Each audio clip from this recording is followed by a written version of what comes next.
Students topic is electrode potential. Electrode potential, इसको समझने से पहले आप एक कंसेप्ट देखिए। लेट सपोज आपने एक इलेक्ट्रोलिटिक टैंक के अंदर मेटल को डाला और साथ में उसी मेटल का सॉल्यूशन डाला, उसी मेटल का सॉल्यूशन आपने इंसर्ट कर दिया। ठीक है उत्तर। अभी कोई भी metal, let's suppose metal M, अभी हमें कुछ नहीं पता, अभी तो हम जनरल स्टडी करेंगे। मेटल M और इसी मेटल का सॉल्यूशन है। ठीक है उत्तर। अब अगर इस मेटल की टेंडेंसी होगी या तो ऑक्सीडाइज होने की या रिड्यूस होने की या कुछ भी ना होने की, तो जो कुछ भी ना होने वाला कंसेप्ट है वो हम अभी नहीं स्टडी कर रहे हैं, यानी कि कोई चेंजेस नहीं आएंगे। यानी कि जितने ये आयंस लूज करेगा उतने ही इलेक्ट्रॉन गेन करके सॉल्यूशन के अंदर से आयन बन जाते हैं। आम भाषा में हम कहें कि एक एग्जांपल देता हूं, सपोज आप यहाँ पे, हमने पहले भी लिया हुआ है, तो इसी का मेटल का इलेक्ट्रोलाइट लेंगे आप, मेटल इलेक्ट्रोलाइट, जिंक ले लीजिए, कॉपर ले लीजिए, कोई भी एग्जांपल समझ लीजिए। तो अगर हम यहाँ पे लेट सपोज कॉपर लेते हैं, कॉपर, ठीक है मतलब, तो कॉपर या तो इलेक्ट्रॉन लूज करके कॉपर आयन की फॉर्म में बन सकता है। अगर इलेक्ट्रॉन लूज हो रहे हैं तो यानी कि यहाँ पे क्या हो रही है, इसकी ऑक्सीडेशन। यहाँ पे लिख लूं ऑक्सीडेशन। अभी हम किसी से कंपेयर नहीं कर रहे, अभी हम अकेले मेटल की बात कर रहे हैं। अगर ऐसा होगा तो यानी कि कोई मेटल है तो वो n number of ions lose करके Mn पॉजिटिव में कन्वर्ट हो जाएगा। As you know the representation, तो आप लिखोगे इसको M2Mn पॉजिटिव। ठीक है पता। अब आप जानते हैं कि ये इलेक्ट्रॉन्स जाएंगे रॉड में, यानी कि इसके ऊपर होगा negative charge accumulate in this case, और Mn पॉजिटिव आयन जाएंगे आपके सॉल्यूशन में। कितने हैं हमें नहीं पता, Mn पॉजिटिव आयन। ठीक है मतलब, कॉपर होगा तो 2 पॉजिटिव आ जाएगा, कोई और होगा तो उसके हिसाब से हम स्टडी करेंगे। तो यहां पे हो गया ऑक्सीडेशन। अब due to the separation between the ions, due to the separation between the charge between the metal and its ion, metal और मेटल के ही आयन के बीच में चार्ज सेपरेशन की वजह से वहां डेवलप होगा एक पोटेंशियल, और उस पोटेंशियल को ही कहा जाएगा इलेक्ट्रोड पोटेंशियल। क्या कहा जाएगा पुत्र? Electrode potential. तो अगर सेल के अंदर ऑक्सीडेशन हो रही है तो उस इलेक्ट्रोड पोटेंशियल को हम कहेंगे ऑक्सीडेशन पोटेंशियल। ऑक्सीडेशन पोटेंशियल, ये पॉइंट क्लियर हुआ पुत्र? तो ऑक्सीडेशन पोटेंशियल, यहां हम अभी बात करेंगे इलेक्ट्रोड पोटेंशियल की, उसको डिनोट किया जाता है by capital E, capital E. तो आप यहां पे लिख सकते हैं E फॉर M2Mn पॉजिटिव, नीचे मैंने लिखा हुआ ऑक्सीडेशन पोटेंशियल, तो जो भी इसकी वैल्यू आएगी वो हम लिखेंगे। ऑन द अदर हैंड, अब हम इसी का दूसरा केस लेते हैं। लेट सपोज आपने अब अगेन एक और इलेक्ट्रोलिटिक टैंक लिया। अब इस इलेक्ट्रोलिटिक टैंक के अंदर सपोज फिर से मेटल डाली, आप चाहे तो कॉपर ही डाल के देख लो। ठीक है पुत्र, क्योंकि आपको पता है सोल्यूशन के अंदर से अगर मेटल की टेंडेंसी, यहाँ पे मेटल की टेंडेंसी क्या है? Its tendency to get oxidise. Tendency क्या है पुत्र? ऑक्सीडेशन शो करने की, ऑक्सीडाइज। किसकी टेंडेंसी है ये? मेटल की। अगर मेटल की टेंडेंसी होगी रिड्यूस होने की, तो इन दैट केस वो metal ion from the solution electrons gain करेगा to form the metal atoms, to form the metal atoms. जैसा आपने कॉपर के केस में देखा हुआ है डैनियल सेल में, तो copper 2 positive will take up the electron to form the copper metal. ठीक है जी, तो कॉपर मेटल एक्यूमुलेट होगा यहाँ पे इसका मतलब इस केस के अंदर इस मेटल की जो टेंडेंसी है वो क्या है? रिड्यूस होने की, tendency to get reduce, to get reduce. Reduce का मतलब आप जानते हो, रिडक्शन का मतलब टू गेट रिड्यूस, रिडक्शन का मतलब होता है gain of electrons, gain of electrons.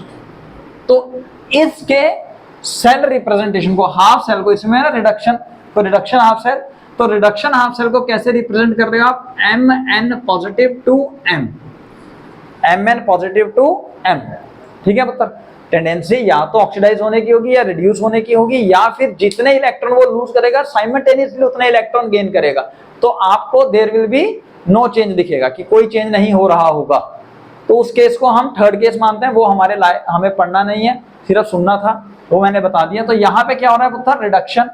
तो यानी कि यहाँ पे जो अब सेपरेशन होगा, जो सेपरेशन होगा between metal and ions, between metal rod and its ion in the electrolyte, तो उसको आप कहोगे अब रिडक्शन पोटेंशियल। क्या कहोगे, रिडक्शन पोटेंशियल।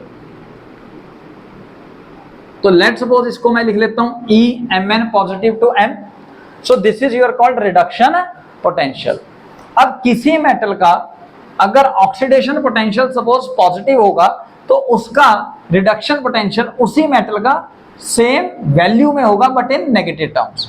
अगर ऑक्सीडेशन पोटेंशियल नेगेटिव होगा तो रिडक्शन पोटेंशियल हो जाएगा पॉजिटिव में।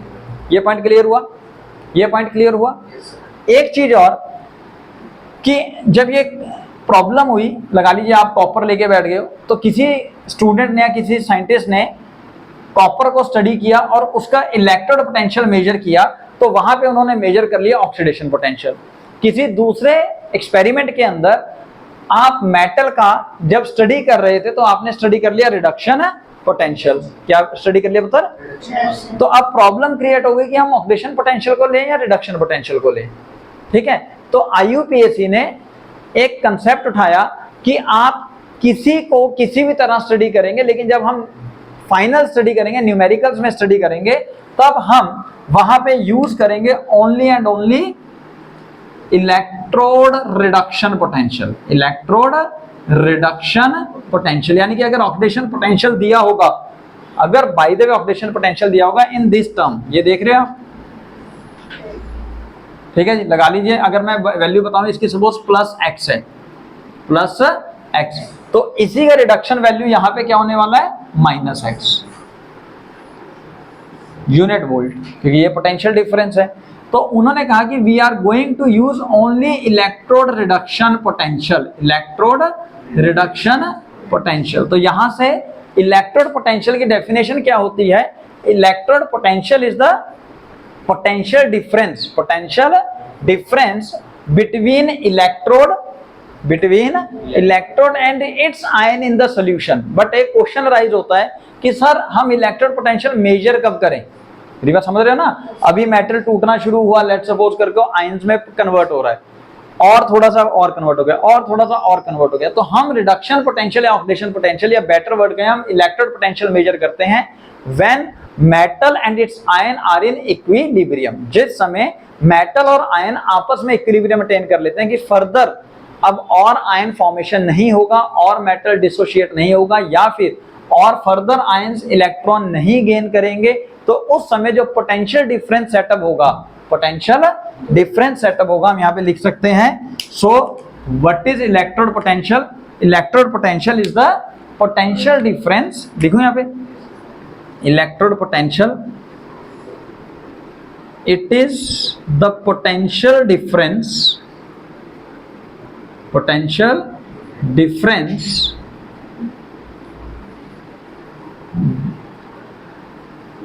between metal यानी कि electrode and its ion in solution या in electrolyte when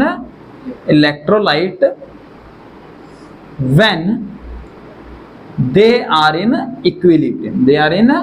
equilibrium। तो उस समय जो भी पोटेंशियल डेवलप होगा या पोटेंशियल मेजर किया जाएगा उसे ही कहा जाएगा इलेक्ट्रोड पोटेंशियल। क्या कहा जाएगा? Electrode potential. सो अब हम स्टडी करेंगे फटाफट factors affecting the electrode potential. तो 3 मेन फैक्टर्स हैं जिनके ऊपर आपका इलेक्ट्रोड पोटेंशियल डिपेंड करता है। सबसे पहले nature of metal and its ion, nature of metal and its ion. For example हम इसका उदाहरण ले, लगा लीजिए कॉपर, अगर इलेक्ट्रॉन लूज करेगा 1 तो वो बनेगा कॉपर 1 पॉजिटिव आयन। वही कॉपर अगर 2 इलेक्ट्रॉन लूज कर दे, कॉपर तो सेम ही है, तो वो बन जाएगा copper 2 positive ion. In both case, जैसा आप देख रहे हो, in both case copper he metal है, लेकिन उसके आयन जो हैं वो डिफर कर जाते हैं। तो इसका मतलब इनका जो इलेक्ट्रोड पोटेंशियल होगा वो भी डिफर करेगा, वो भी डिफर करेगा। यानी कि यहाँ पे ऑक्सीडेशन पोटेंशियल स्टडी करोगे ना आप। इसी तरह आप और एग्जांपल ले लीजिए, सपोज जिंक अगर इलेक्ट्रॉन लूज करता है to form a zinc 2 positive ion, तो देखने को ऐसा लग रहा है same number of electron lose किए हैं, सेम टाइप के आयन बन रहे होंगे, तो शायद रिडक्शन पोटेंशियल या इलेक्ट्रॉन पोटेंशियल सेम हो, नहीं। सो अलग अलग तरह के मेटल और अलग अलग तरह के आयन्स जो हैं उन पे डिपेंड करता है आपका electrode potential. Second, concentration of ions. Concentration of ions का मतलब क्या है, आयन की सोल्यूशन में आपने कितनी कंसंट्रेशन दी। आपको याद होगा जब डेनियल सेल मैंने लिखा था तो उस टाइम मैंने डाला था zinc sulphate 1 molar, copper sulphate 1 molar, याद है ना। तो अगर कंसंट्रेशन कम या ज्यादा करेंगे तो फिर इलेक्ट्रोड पोटेंशियल की वैल्यू भी वेरी करेगी, इलेक्ट्रोड पोटेंशियल की वैल्यू भी वेरी करेगी। और अगर गैस आएगा तो गैस के लिए कंसंट्रेशन की जगह टर्म यूज करोगे आप pressure, partial pressure. Then temperature, temperature vary करने पे भी इलेक्ट्रोड पोटेंशियल की वैल्यू वेरी करेगी। जैसा आप खुद सब जानते हो कि अगर आप टेम्परेचर बढ़ाओगे तो ज्यादा आयंस छूटेंगे, मोबिलिटी ज्यादा हो जाएगी, तो इलेक्ट्रोड पोटेंशियल की वैल्यू भी वेरी करेगी। लेकिन अभी जो आज के लेक्चर में हम इलेक्ट्रोड पोटेंशियल को कवर करेंगे वो कवर करेंगे स्टैंडर्ड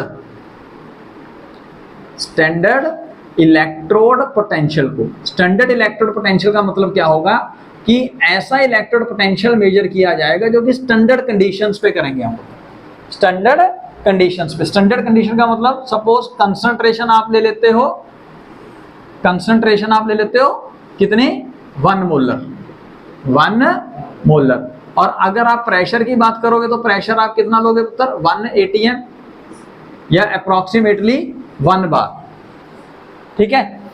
अब अगर आप टेम्परेचर की बात करो, टेम्परेचर कितना होता है पुत्र, यहां पे जो स्टैंडर्ड टेम्परेचर है वो है 25 डिग्री सेल्सियस, यानी कि रूम टेम्परेचर, रूम टेम्परेचर। और in that case in Kelvin इसको ऐड कर दो 273 में, कितना हो जाएगा 298 केल्विन टेम्परेचर, ठीक है पुत्र। तो अगर टेम्परेचर, कंसंट्रेशन और प्रेशर आप फिक्स कर देते हो, एक स्टैंडर्ड कंडीशंस ले लेते हो, तो एट दैट टाइम जो इलेक्ट्रोड पोटेंशियल मेजर होगा उसे कहा जाएगा स्टैंडर्ड इलेक्ट्रोड पोटेंशियल, जिसको हम डिनोट करते हैं बाय ई नॉट, ठीक है पुत्र।